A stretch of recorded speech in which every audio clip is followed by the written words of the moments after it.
Okay, so we're going to go over resistance stretching and how it can help you with your weightlifting. And just as an example, we're going to use how to improve your bench press. Now, this is not the only way, but this is one way to do it, and we're going to explain. So the bench press, you lie on your back and you're developing your chest, and you're bringing the weight down, and you're pushing it up. So the muscles on the back of the arm and shoulder is what we're going to show you a stretch for. And we're resistance stretching, we're improving the health of our fascial tissue, and it runs through meridians and affects organs. But for our purpose, the bench press, we're going to associate it with the lungs. And we want to stretch the muscles on the back of the arm and shoulder. It affects the large intestine. But we're just trying to increase your bench press. So this is, one way to think about it. And I'll show you the stretch for the large intestine here, triceps and the back outside of the shoulder here.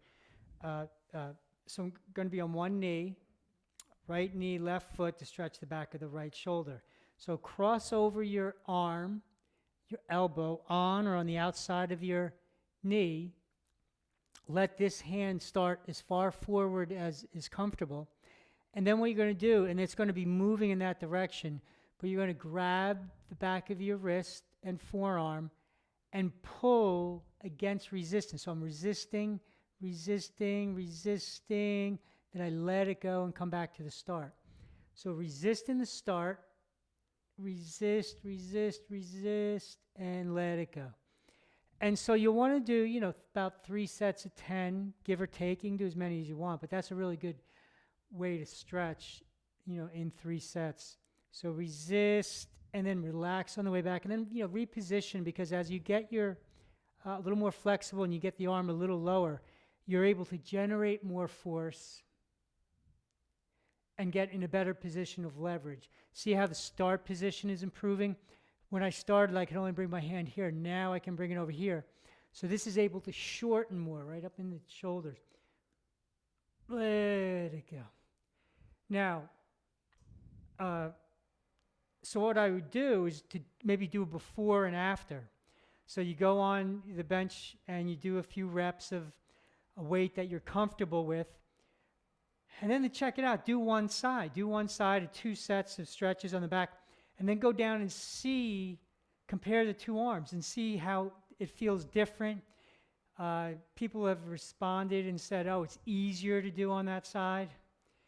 And then it feels like a little struggle on this side. You might feel the space in the joint, allowing the chest muscles to contract better. So this is an idea for you to improve your weightlifting by stretching the balancing muscle group. So yeah, that's interesting, John. Would you ever stretch the target muscle group to improve the strength in the target muscle group, the weightlifting in the target muscle group? Sure. You could do that. And what's the difference? Like, why are we stretching balance instead of target? The muscle on the opposite side of the bone instead of the target area. Well, while one muscle lengthens, so when you go into the bench press and you're going down to the start position, you're asking the chest to open up as much as it can. And from there, you're asking it to contract and shorten. So if the muscles on the back of the shoulder are unable to shorten, you're bringing that bar down, and these are overstretching. And when something is overstretching, and then you ask it to contract and push up a lot of weight, it's undue stress, undue strain. You really don't need to do that, And so as this muscle can shorten and go back, not only does it allow this to lengthen, but it allows the arm to go into a better position. And it produces more strength in and of itself by being more biomechanically aligned. Oh, that makes sense. Yeah. And so does this theory of going to the balancing muscle group or the muscle on the opposite side of the bone apply to pretty much any muscle group that you want to strengthen? Any muscle group, so if you're doing curls, triceps would be a good thing to do, like to stretch. To resist and stretch, the one we just did. We have other ones too, but that's the idea.